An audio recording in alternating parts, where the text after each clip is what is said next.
Lahat, ayan, sa mga nanay na mahilig magluto, ayan, samahan niyo ako ngayon guys. Dito tayo sa kusina again. Ayan yung ating lulutuin.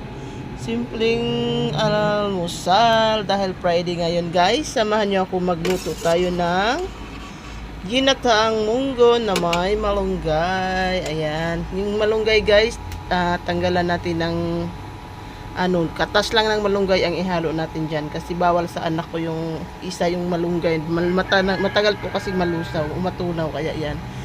Katas ng malunggay and then haluan natin siya ng pork. Ayan yung ating ulam ngayong Friday kasi Friday ngayon, munggo time. Tamang-tama sa mga in love dyan. Ayan, kain nyo lang ng munggo yan. Ayan, ginataang munggo. And then prito tayo ng isda at saka chicken. Ayan, happy Friday sa lahat. Enjoy na.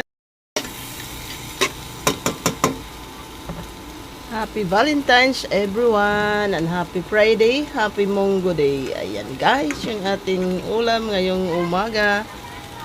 Ginataang munggo. Yan sang katarbang munggo day, lami kaini day atong sudan karong umaga, karong buntag ba. Magluto tag ginataang munggo. Ayan, na may maraming pork. Ayan, lagyan natin ng maraming ricadong guapa kayo, gata. Ayan yung gata. Katas ng malunggay. Yan.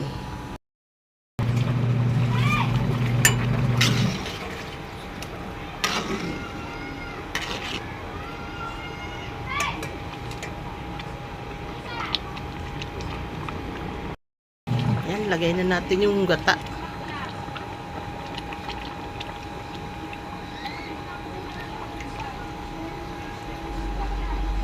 Yummy ang ating gulay. Uy,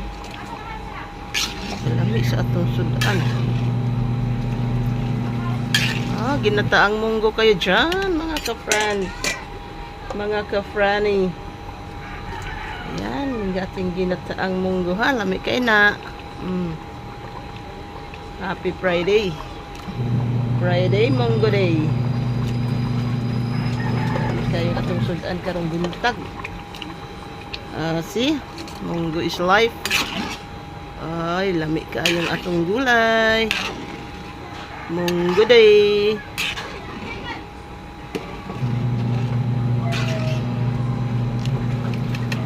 Kay lami sa sudan ng mamani. Sa batas kids, lami kayong sudan. Ma-vitamins. Gulay is life.